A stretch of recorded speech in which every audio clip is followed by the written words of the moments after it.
was awesome. We talk about all the time how we want Democrats, particularly Democratic politicians, to start bringing the fire and the ferocity in both congressional hearings and also interviews and just on the campaign trail in general. Nancy Pelosi, who still serves as a Democratic congresswoman, she's just no longer a member of the Democratic leadership. She went on MSNBC to do an interview with Katie Tur, an MSNBC host who has said some questionable things in the past in the both sidesy false equivalence arena in a way which lends itself well to Republican talking points. More on that later. And Pelosi, during the interview, they discussed a wide variety of things from college protests to the 2024 election. And when the topic turned to the election, Nancy Pelosi made a point of, reminding Katie Tur and those watching that Donald Trump just has an objectively terrible economic record compared to President Biden. And then this exchange happened. There's nothing in his performance, if that's the word we'll use, what he has done, that would indicate that he cares, prioritizes, or ever valued or did anything to support a democracy. And now on the ballot saying he should have immunity from whatever he might do. I mean, really, I have sympathy and respect for everybody who votes. I'm glad people vote. I know some of them will always reject those of us who may look different to them in leadership or the rest, and that's that. But there are those who have real legitimate concerns about immigration, globalization, innovation, and what does that mean for their job and their family's future? And we have to address those concerns.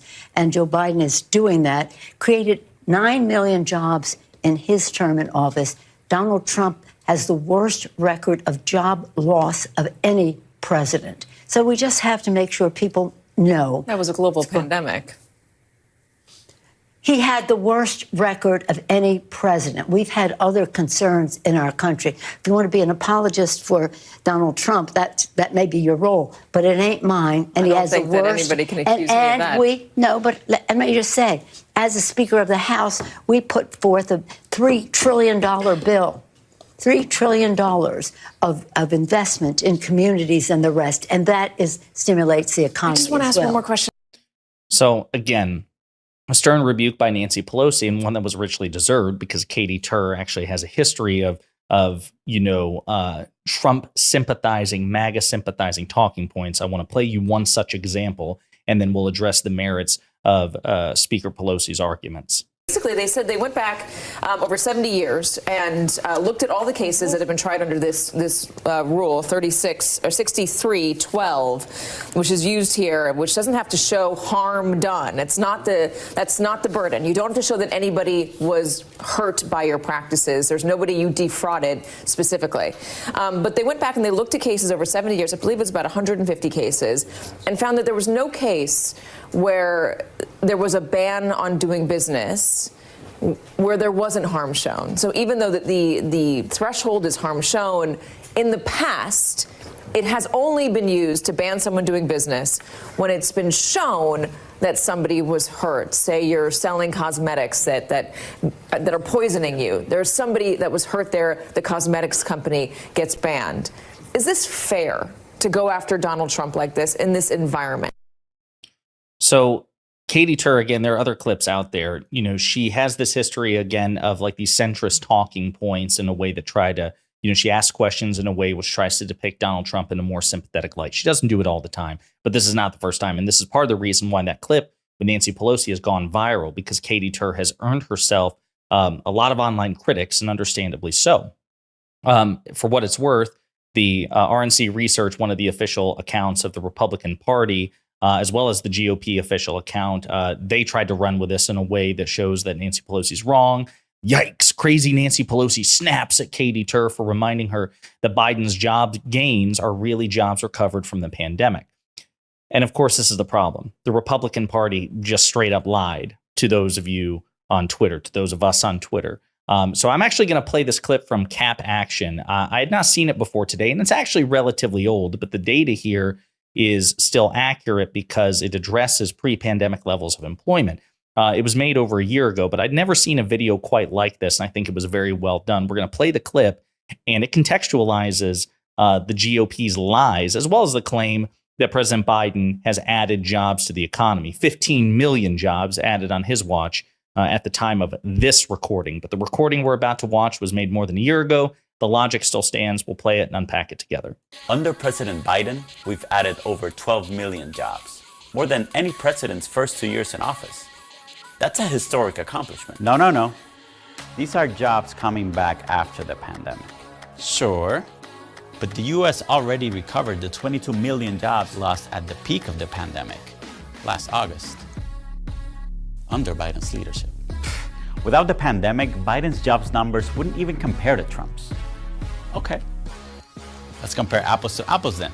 Before the pandemic, Trump averaged 182,000 jobs a month, riding on the economic progress of the previous administration. Thanks, Obama. On the other end, Biden is averaging 349,000 jobs a month since the pandemic job recovery was complete. That means that the American workforce under Biden is even stronger than it ever was under Trump, with an economy facing supply chain challenges and Putin's war on Ukraine. That's steady leadership under pressure from President Biden, and nothing short of, yes, historic. Great video. And I love that. Again, there's the contrast, somebody presenting the facts, and then you have the MAGA apologist saying, no, it was all pre-pandemic recovery. It's not true. As of August of 2022, the jobs that were lost under Donald Trump had been recovered. Okay. So even then, President Biden's average monthly job creation is just simply objectively better than Donald Trump's. As a matter of fact, there's a more recent article that was written by the Washington Monthly. So there's a reasonable argument that a more accurate picture of job creation under Trump and Biden should set aside the collapse in employment from the early pandemic and the bounce back from that collapse in 2021. Even so, Biden beats Trump handily. Under Biden, from January 2022 to December 2023, employment grew at an average annual rate of 2.4% compared to a 1.5% rate under Trump from January 2017 to February 2020. That's another Biden win, this time by a margin of 60%.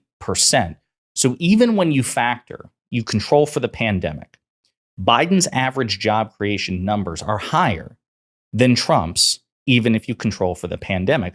And by the way, we actually saw job creation that was higher in the past 3 years, I believe, of Obama's second term compared to the first 3 years of Trump's term. So no matter how you look at it, if you want to go to the Democrat before Trump or the Democrat after Trump, the economic record with job creation is just better, even if you control for the pandemic. But what happens is Republicans, again, try to do this thing where you can't count the last year of Trump's term because it was the pandemic. And apparently, as the chief executive, according to Republicans, Trump had no obligation to manage the pandemic well or the ensuing, the ensuing economic fallout. None of that can be attributed to him. That's their logic. But President Biden is single-handedly responsible for global inflation. You see how they try to have it both ways? They're not even consistent internally. Pick a standard. Do we absolve presidents from these, catastrophic events, global inflation, a pandemic? Or do we say that they have to play a role in managing these, catastrophic situations wherever they can? Instead, they go even further and they say, no, when it comes to Republicans, they're not responsible. They don't have to do anything during global or, national catastrophes. We get to grade them on a curve.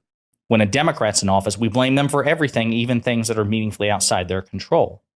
And that was why when Speaker Pelosi snapped, when Katie Tur said, well, he had to manage, he being Trump, a global pandemic. So what?